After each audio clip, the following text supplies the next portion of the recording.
Newsroom থেকে আমাদের সঙ্গে সরাসরি যুক্ত হচ্ছেন মাসুদুর রহমান।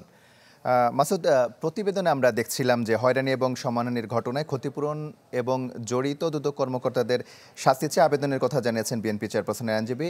এর পরবর্তী প্রক্রিয়া কী হবে সেটি জানাবেন। পাশাপাশি আরেকটি বিষয় যে এই ক্ষতিপূরণের যে বিষয়টা, মানে ক্ষতিপূরণ পাওয়ার কোনো নজির কি বাংলাদেশে আছে?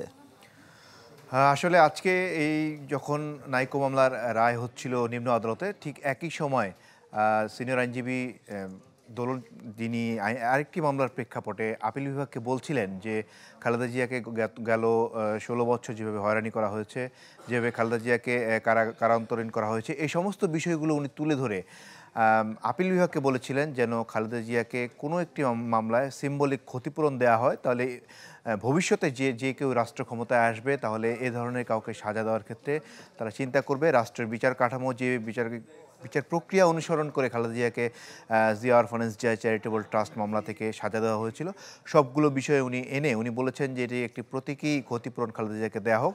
সেখানেই আজকে প্রথমবারের মতো আপিল বিভাগে কিন্তু উনি প্রসঙ্গটি আনেন যে ক্ষতিপূরণ দেওয়ার প্রক্রিয়াটি কি হতে পারে, অথবা আপিল বিভাগ কি এটা দেওয়া উচিত কিনা। তো এই বিষয়ে কিন্তু আপিল বিভাগ কিছুই বলেননি, তবে উনি পরে বের হয়ে বলেছেন যে এটি দেওয়া উচিত, কারণ জুডিশিয়াল অ্যানার্কি যেন ভবিষ্যতে ক্রিয়েট না হয়, এ কারণে এটি দেওয়া উচিত। তবে এরপরে যখন খালেদা জিয়াকে নাইকো মামলা থেকে চূড়ান্তভাবে খালাস দেওয়া হলো, তারপরে খালেদা জিয়ার পক্ষ থেকে তার আইনজীবী ব্যারিস্টার কায়সাল কামরুলকে আমরা প্রশ্ন করেছিলাম, তারা এই যে জিয়া অরফানেজ, জিয়া চ্যারিটেবল, নাইকো, গ্যাটকো, বড়পুকুরিয়া, এই মামলাগুলোতে যে এতদিন খালেদা জিয়াকে আসামি করা হয়েছিল, তাকে আদালতে যেতে হয়েছে এই মামলাগুলোর জন্য, তারা ক্ষতিপূরণ চাইবেন কিনা, অথবা চাইলে কোন প্রক্রিয়া চাইবেন।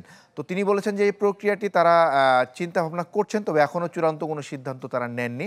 এখন তারা যেহেতু আজকে আপাতত খালাস হয়েছে, এই পরবর্তী রায়টা বের হলে হয়তো বা পরবর্তীতে তারা পুনরায় কী করবেন সেটি দলীয় ফোরামের সিদ্ধান্ত নিয়ে তারপরে জানাবেন।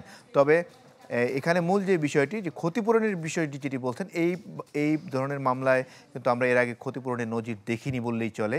কারণ হলো যে এই দুর্নীতি মামলায় যে যখন সাজা না হয় খালাস হয়ে যায়, পরের প্রক্রিয়াগুলো কিন্তু আর থাকে না সাধারণত।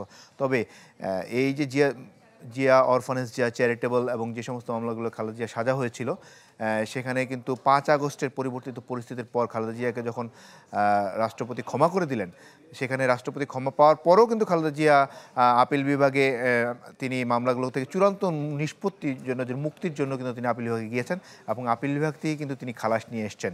তো সেক্ষেত্রে এই মামলাটি, যেটি আজকে তাকে খালাস দেওয়া হলো, সেটিরও একটি বিষয় কিন্তু থাকে যে যদি ভবিষ্যতে উনি আপিল করেন কিনা, তার আইনজীবীরা কোনো সিদ্ধান্ত নেন কিনা, যে আপিল বিভাগ পর্যন্ত এটি চূড়ান্ত নিষ্পত্তি করে নিয়ে আসেন কিনা। আর এই সমস্ত বিষয়ের মধ্যে রয়েছে যেখানে এখানে একটি বিশাল প্রক্রিয়া রয়েছে।